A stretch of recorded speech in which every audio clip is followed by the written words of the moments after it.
Today we're going to be talking about shareware, a major distribution model for software from the 1980s through to the 2000s, and sometimes still used to this day. We're privileged to be joined on the show by Richard Moss, the author of Shareware Heroes, the renegades who redefined gaming at the dawn of the internet.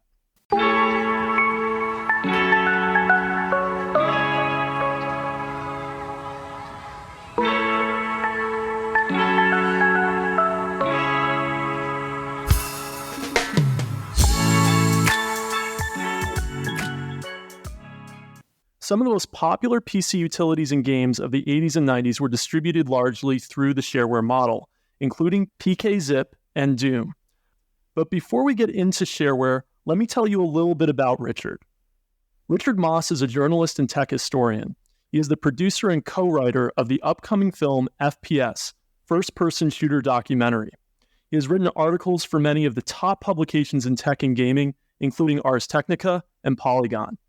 Richard is the author of two books, The Secret History of Mac Gaming and the aforementioned Shareware Heroes. He is also the creator of the podcast The Life and Times of Video Games. You can find more about Richard and his many projects in the show notes of today's episode. And I just want to add that I've read both of Richard's books. I've read a lot of his articles over the years. It's really an honor to have him here. So Richard, thank you so much for coming on the podcast. Hey, no problem. It's good to be here. All right, so Richard, before we get into shareware, let's go back a bit. Just for some context, tell our listeners about how you first got into journalism and how specifically you got into tech and video game journalism. Okay, so it started sort of by accident. Where if we go back to about 2010, I was thinking, I'd been in university for a while. I was like 4 years or 5 years into university, and I'd been thinking, what am I going to do after I graduate? And I'd been feeling like I'd like to get into the games business, doing game design. And as part of that process, besides learning more programming and game design stuff, I was trying to pick apart some of the games I was playing, and I was writing diaries and journals to analyze my play and try and learn more about game design. And then I started to publish some of this stuff online, turn it into actual articles. And that sort of rekindled a passion for writing that I'd always had. And I'd always been quite a good writer. So my teachers told me. And so I was doing that. And then at the same time, there was an emulation community I was part of called Maxine that had just rebooted, and they needed someone to take over doing news. And so I volunteered to do that. And being an old school Mac gamer who'd grown up playing Mac games and never thought they got the attention that they deserved, I thought, let's write a history of Mac gaming, just as an article thing, and published that. And it did quite well. It got put on this site called Bitmap, which is where community meets the press. It was like you submit articles, and there are some professional editors who will edit things and put it on the front page if it's good. And so that got a bit of traction, and I just sort of kept going from there. By the end of 2010, I was writing professionally on the side as I was finishing university. I was doing some work for Ars Technica, and it kind of all grew and evolved from there. I started doing a lot of games journalism, usually features, occasionally reviews, doing a bit of tech journalism, a bit of science stuff, because I had a science background as well. And it all just kept going and going. And eventually I decided to do a book on Mac gaming that sort of brought it full circle, which was cool.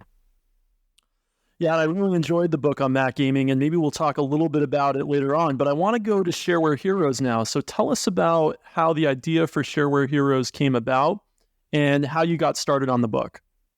Okay. The earliest incarnation of the idea came from the Mac gaming book, where there was a chapter called Shareware Heroes, where I was digging into some of the stories of shareware games on the Mac, where, for people who don't know, because there was so little commercial attention for Mac games in the 1980s and 90s, amateur developers would come along and make their own games. And some of those company, some of those developers turned into proper fully fledged companies like Ambrosia Software and Freeverse, and they got their own chapters in the book. But there were others who they just did a couple of games, and I had a chapter for talking about their work and the whole concept of shareware.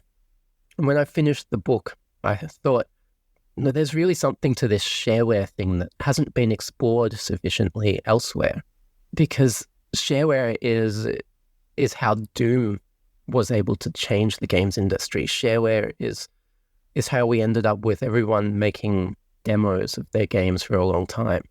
Shareware is arguably the origin of the whole free-to-play mobile world that we have now, which does bring in other elements of like some gambling and coin-op arcade stuff. But I felt that shareware was really an underserviced part of games and technology history, and I wanted to explore that story and see what I could find.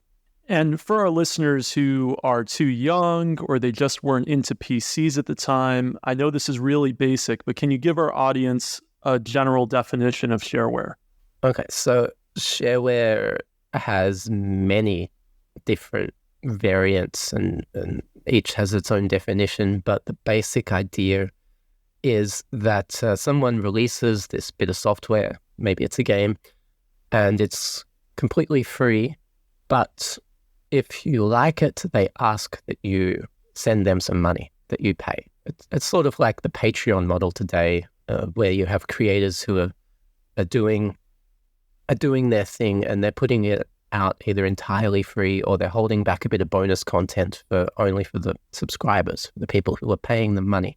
Shareware worked the same way, and there were all these different variants, like the Apogee model came along for games where you'd publish the first episode free as shareware, but then you had to pay to get the rest of the game, the other episodes. And people tried doing all these other different things, like charityware, where you give the money to charity instead of the author. So let's go to the very early days. It seems like in the book, the very early days of shareware were kind of a Wild West, and nobody exactly knew what exact incentive was going to work. And my understanding from the book is that a lot of the early kinds of shareware were just, here's the program, here's the fully functional version, please give me money. And it almost felt like pleading almost a bit. There was no like kind of stick. It was a lot more just, I hope you're a good person, so please pay. How did people kind of first come up with this idea for shareware? And was it really such a Wild West, or was there some earlier model that it was built on? I think it really evolved out of the way software was before personal computers. So to explain that, if you go back to the era of mainframes and of mini computers, which are sort of like personal computers, but they're bigger. They're like almost a halfway point between mainframes and personal computers. Computers in those days, this is like the 1960s and 70s, were extraordinarily expensive. And so you'd only find them at universities and banks and other corporate places. You didn't really have them at home. And so the people who were making the software weren't making money for making the software. They were typically academics or working professionals, and anything that they wrote as software was free for other people. And they would usually make things just for the joy of making it and sharing it with their friends or with people around the world. And they're all trying to push what could be done with computers, what computers were capable of. And then when we came into the 1980s, we had personal computers and people started to come up with this idea that software could cost money because computers now weren't so expensive, and there was an audience that might be willing to spend money when they're spending, say, $2,000 on a computer instead of $1 million on a computer. And just after that started, in the early 1980s, you had a couple of people, or 3 people to be precise, come up with this idea almost at the same time that maybe payment could be voluntary, that we would release the thing and as an experiment, we'd say, if you like it, please send me some money. You're not under any compulsion to do it. This is a fully functioning program, but if you want to get updates, manual, and phone support, then give me some money. And that worked really, really well for these guys and for anyone else who was doing commercial grade productivity software. Because, of course, productivity software is used in business. Productivity software is important for getting things done, and people will pay money to other people to help them get things done more effectively. But I guess the implication is it didn't work well for all kinds of software. It worked well for utility software that was high quality, but not necessarily, I guess, for games. At least initially, this just give them the whole thing idea. Right. Yeah. So you had very early on this perception begin of shareware being sort of a joke. Shareware doesn't work. Nobody pays for shareware, which was patently untrue because you had people making millions of dollars with a small selection of shareware programs. But games in particular were an example where you couldn't make money because you play this game, you've already got your enjoyment. You're probably not going to want to play it more. And even if you did want to play it more, there's no incentive to register it because you don't need it for your work. It's just a leisure activity. And there were some people who would make a bit of money. Maybe they'd make low 5 figures with a very low registration rate, but the game would be so popular that they'd make a bit of money, nice part-time income for what they did. And it remained that way until right at the end of the 1980s when this guy, Scott Miller, who founded a company, or went on to found a company called Apogee, later became known as 3D Realms, that did Duke Nukem 3D and all these other amazing games. He just had this idea of, well, what if I hold back part of my game? He had that idea of an episodic game. I'll give you just part of the game and I'll break my game up into 3 parts or 5 parts. I'll give you the first one and you pay for the rest. And it worked so well that he was able to create a company and go full-time in shareware. And then everyone else started to copy his ideas. Epic Mega Games came along and they did ZZT and later on Jazz Jackrabbit and they had to go commercial to keep scaling up because they wanted to do 3D games. But you also had all these other companies that were really, really successful in the early to mid-90s, following Scott Miller's Apogee model or some similar variant of it. I want to take a step back and just think a little bit about how people are actually getting copies of these shareware programs and games. So we're talking back the 1980s. This is pre-World Wide Web. So if I'm just your average PC or Mac user, and let's say the year is like 1985 or 1987, and I want to get a copy of a program that is shareware, where am I going to go to get it? How is it actually going to get to my computer? Well, if you are really hip tech-wise and you have knowledge of BBSs and Usenet and you're able to get online to the proto-internet as it was at the time before the web, then you can just download it. But not many people actually were able to do that at that point. Even if they knew about it, they might not have the ability to do it because you had to get a modem and possibly sign up for some early internet services. So more commonly what would happen is that you either get it from a friend or a relative who happened to get it from somewhere, or you get it from a computer club. There were lots of computer clubs in those days, users groups. There were a lot of prominent Mac users groups, for instance, that would send their disks off all over the world to members. And the other way that came along was you had these mail order distributors who would advertise in magazines that they could send you floppies of shareware. And they had these big catalogs, like PKZip had a massive catalog of thousands of bits of shareware that you could pay. I can't remember the exact number. I think it was like $7 a disc or something, and there'd be anywhere from 1 to a half dozen programs on the disc, depending on the size of the programs.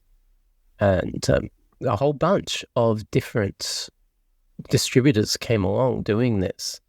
And that became, for most of the 1980s, the dominant way that you would get shareware. You'd go to the shareware vendor and pay them money for an unregistered program. Keep in mind that you're not actually getting the registered software. You still have to pay again if you want to register after you get this. You're only paying for the work that they have to put in to put it on a disk, to duplicate the disk, to ship it to you, all of that. They're overhead business costs.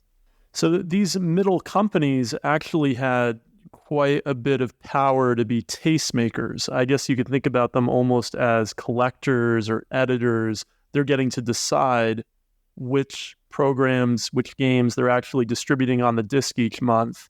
So I imagine that there were some programs that had a real benefit from this model, but there were also probably some that because of the margins, or because they were just on the periphery, or maybe they had angered one of these middle companies or had some kind of legal dispute with them, that there were some downsides to this too. Well, as with all things, there's always downsides.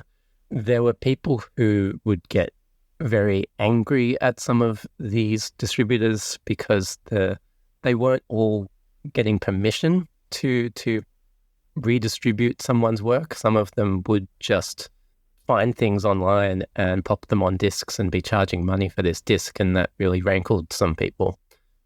Like, why are you getting paid for my work?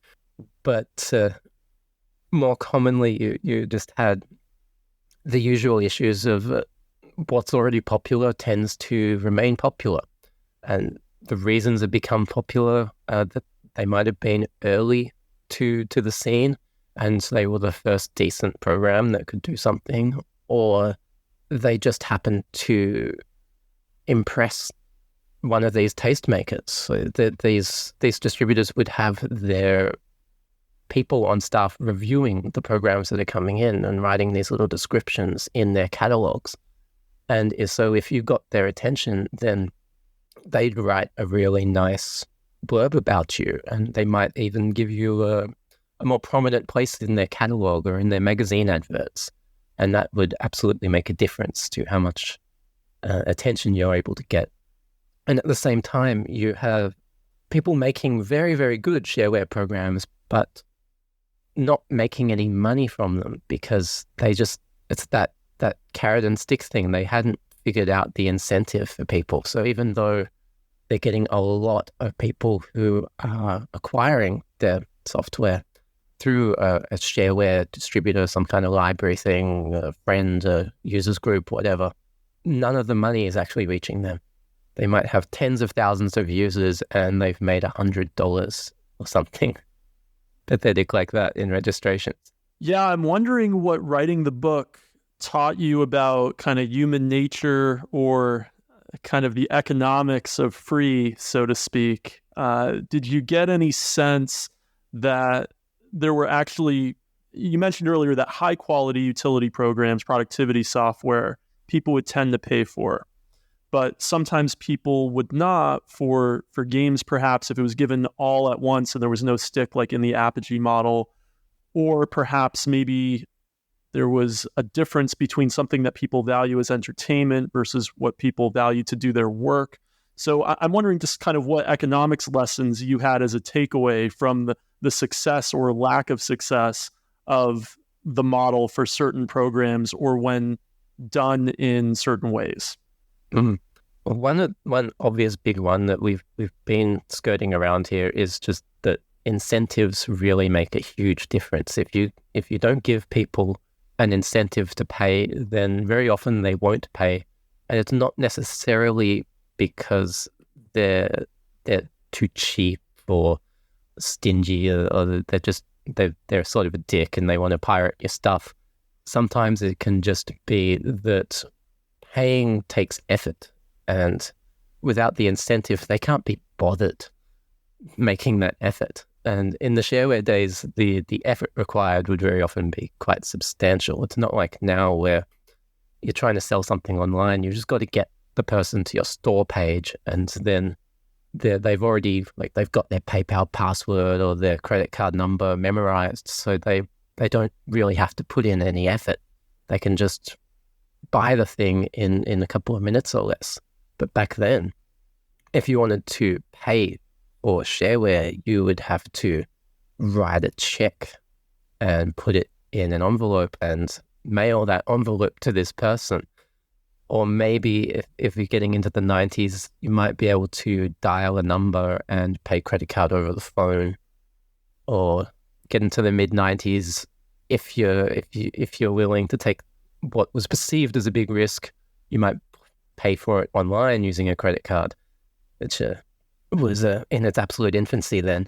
So there was a big barrier to paying at that point. So incentives are a huge thing. You've got to give people enough of an incentive to justify the effort that it will take for them to pay for something. You also have to make something that people like.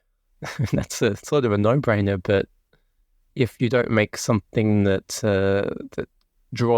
gets their attention and something that they think is worth paying for, then you're never going to get any money. Let's look at the incentives also from the other side. So if I'm a software producer, and let's assume I'm coming up with something that's high quality, okay? And it's the early 1990s, so the models have already been established. Why would I maybe distribute my software as shareware instead of as retail software? There was already a thriving retail market by this time, just for context to the listeners. So why would some companies sometimes choose to go the shareware route instead of going the commercial route once both models had already been established? Well, the big benefit of shareware was that the cost of distribution was almost nothing. So if you did commercial software, you've got to get a box produced, and you've got to get that box sent out to shops and stores all around the world or all around the country. It depends what your scale of distribution is, but you have a very large upfront and ongoing cost to distribute your software. If you're in shareware, you just had to send a copy off to each of these catalogs, upload it to some BBS servers and maybe some FTP servers, and then it would just spread around on its own. The shareware model was all based around viral distribution, and so it didn't really cost you anything to distribute. But at the same time, because it's all about viral distribution and because the cost of distribution is nothing, there was a lot of noise, and you had to make something that could break through that noise.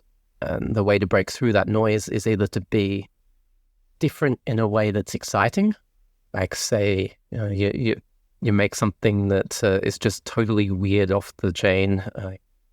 In the late 90s, a Mac company, Freeverse, had a great success with a freeware program, so they didn't ask for money, but Sim Stapler, where you click a button and you get a virtual stapler pressed, and after 10 presses, it'll say "Splendid." It was just a silly little thing, but it went mega viral. And they had another one called Jared, which was the brother of the founders singing badly in Spanish, also free. It served as fantastic marketing for the stuff that they actually wanted to make money from.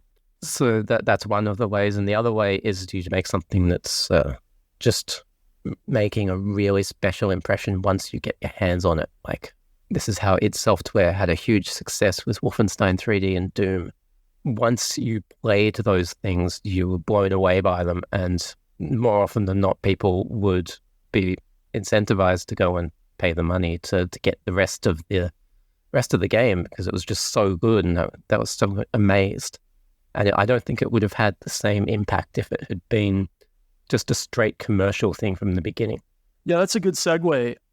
It almost felt like the climax of the book, the release of Doom.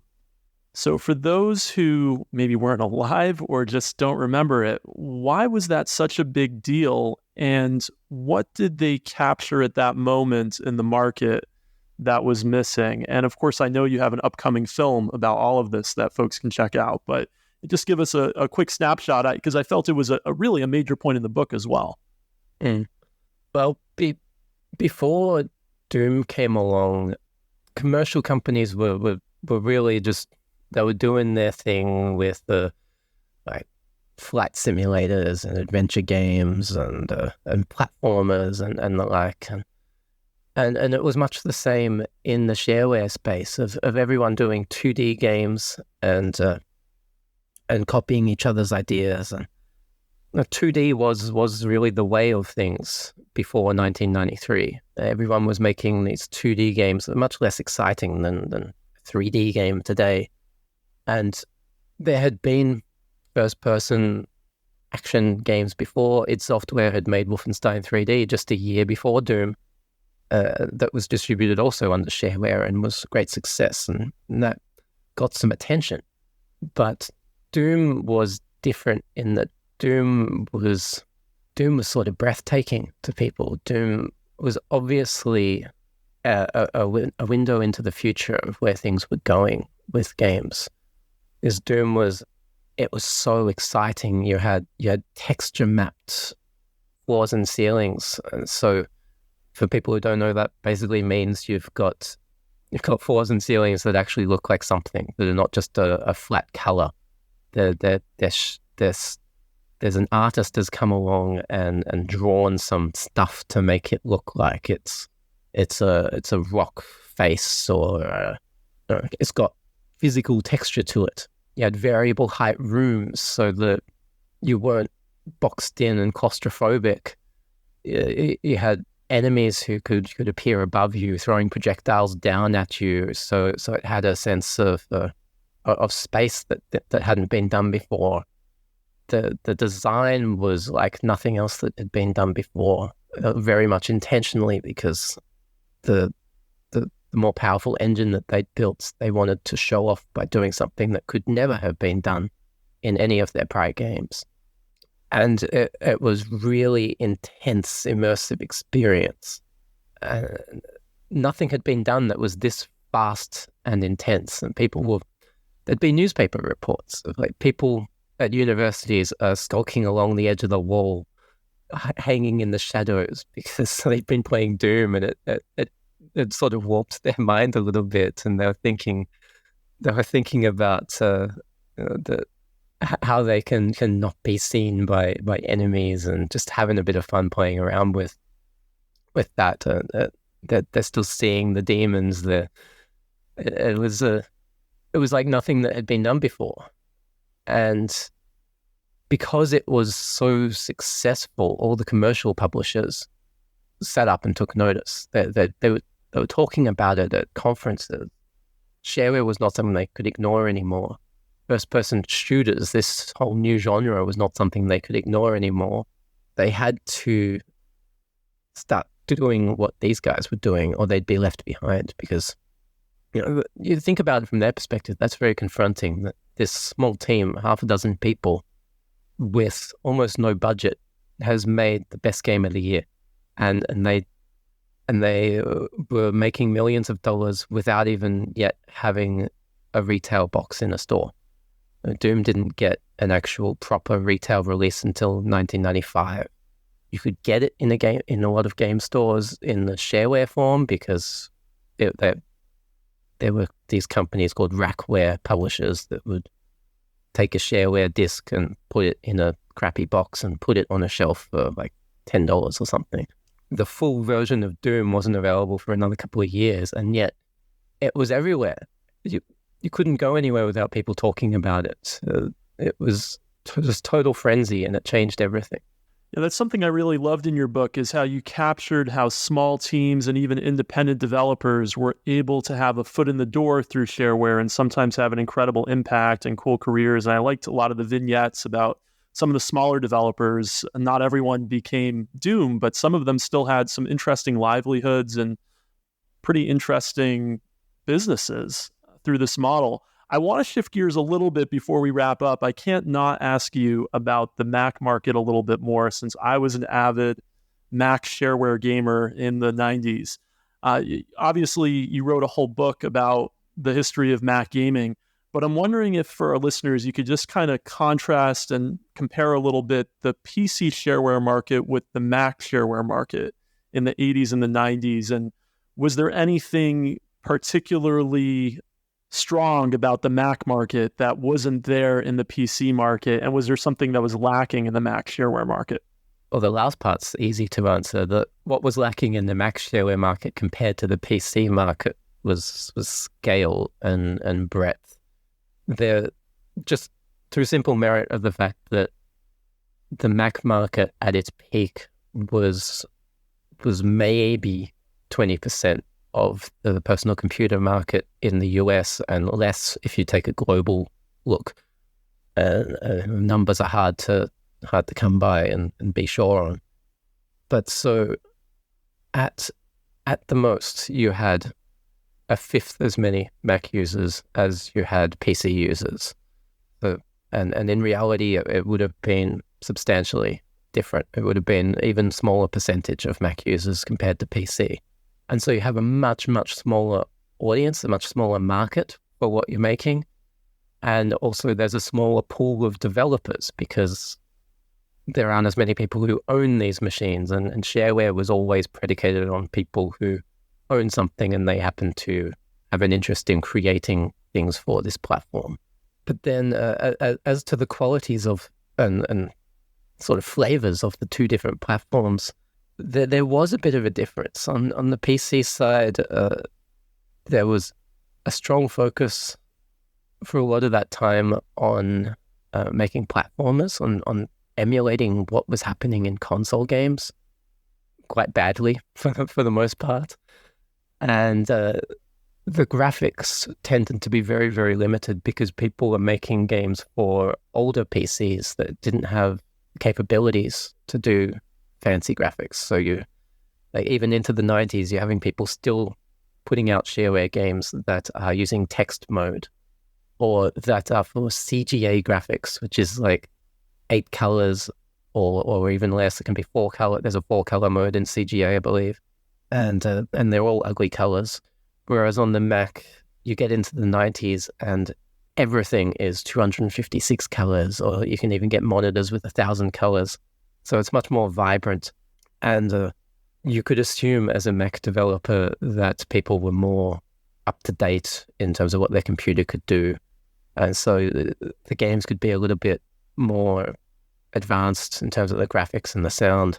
As for the character of the games, I feel there was a bit more creativity on the Mac side. It's very subjective to say, but to me, I think there's a beautiful originality to things like Glider, where you take a paper airplane and you're trying to guide this paper plane through a house. It's a puzzle game, and the plane will drift down until it hits an air current from a heating vent below, and then it'll come back up, and you've got to navigate through the rooms of a house by going back and forth across the screens. And you had, in the era of Ambrosia software, there were weird things like Harry the Handsome Executive, where you are a middle manager on a swivel chair and you are saving your company and sort of the world from some very angry office equipment that has become sentient. And it was a bizarre but very amusing game from a couple of teenagers who'd never actually worked in an office before. And I mentioned the Freeverse guys before. They always put a lot of humor into their games, even though they're making like solitaire games. You can't really get more derivative than making a hearts game and making a solitaire game. But they managed to make it unique. And there was some of that sort of originality on PC, but I felt like the character on the Mac side was a bit more creative, and it tied into the stereotypes about the audiences. On the Mac, you a lot of people will remember the I'm a Mac, I'm a PC ads from Apple, and it was stupid campaign, but very effective because it was tapping into something that actually does exist, that Mac users tended to be more out there creatively, and often were buying computers because they loved the aesthetic of the Mac, or because they were graphic designers or filmmakers or artists or musicians. So they're already predisposed to be more creative in their mindset. And because the Mac market was smaller overall, shareware Mac games could sort of rise more easily. They could get attention more easily. You'd have news sites that would write about every single new game release, even if it's shareware. And you just couldn't get that kind of platform-wide exposure when you're on the PC. Thanks for that. That's really interesting. As we get to the late 90s, early 00s, it seems like the shareware market is starting to wane. Of course, it does exist to some extent to this day, but what kind of led to a decrease in the popularity of this model, and in what niches does it still exist today? Hey, that's a big topic that I pretty much spend like 20,000 words or something in the book talking about. But that's true. Yeah, that's fair. To try to simplify it, you had big commercial publishers who had jumped onto shareware and are muddying the market because they're putting out demos that they're calling the shareware edition, and you've got shifting consumer tastes that are driving. I'll talk about games specifically because it's a bit easier. They're driving games towards 3D graphics and much more advanced technology that teams of 1, 2, 5 people just can't do anymore. So the budget involved in making a game is higher than shareware can sustain anymore. And you had a shift in audiences with console games getting very popular. PC was still huge, but console, a lot of people were shifting to consoles.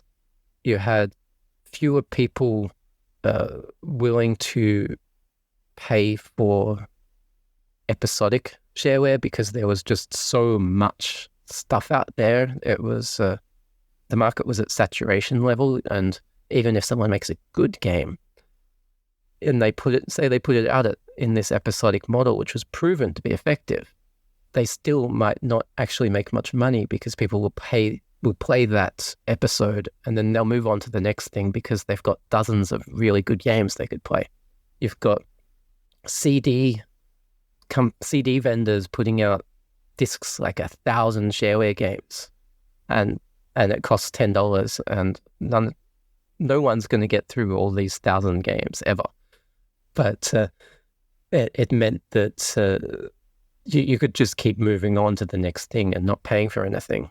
You had the big players like Apogee and 3D Realm, Apogee and Epic and its software leaving the shareware business to focus on commercial stuff.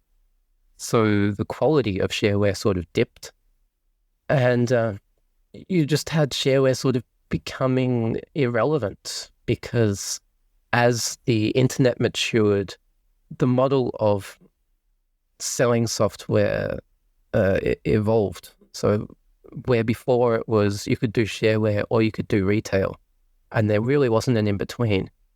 Now with digital distribution online, there actually was an in-between thing. You could put out a demo, a really small, like 1-level demo on your site just to show off your game. You could get all these reviews on online websites, some nice screenshots, and increasingly even put out low-resolution videos to market your game.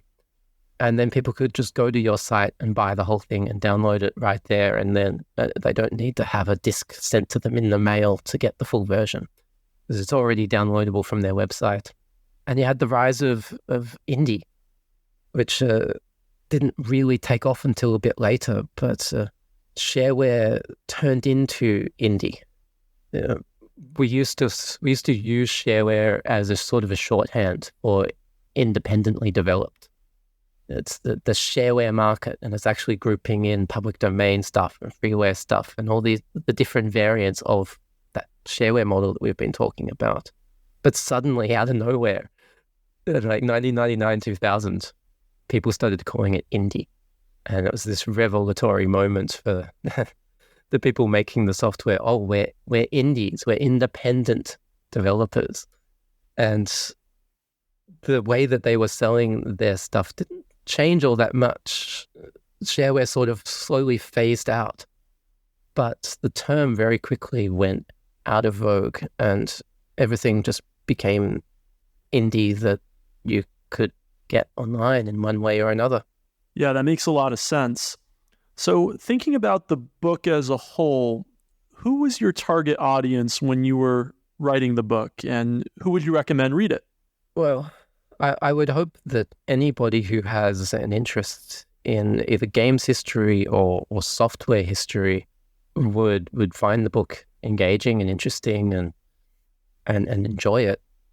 But it is specifically for people who have an interest in learning more about the history of indie games and of the history of the games business, because that was sort of my focus as I was writing the book, was not just sharing development stories, but sharing a story of the evolution of this business model of shareware and how it affected what we have today, how it led to the games industry of today.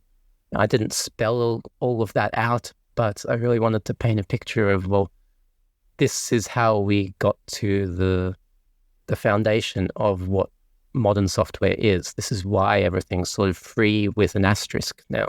Yeah, and I think that really does come across, that arc throughout the book. Richard, thank you so much for coming on today. Is there anything else you'd like to plug, and how can our listeners follow you on social media?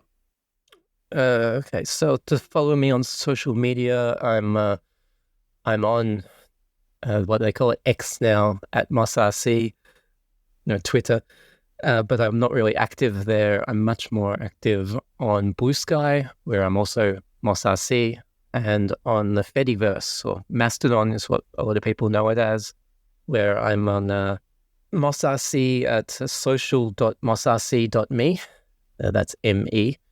And I'm not really active on Instagram, but you can find Shareware Heroes at sharewareheroes.com. You can find my Mac Gaming book at secrethistoryofmacgaming.com.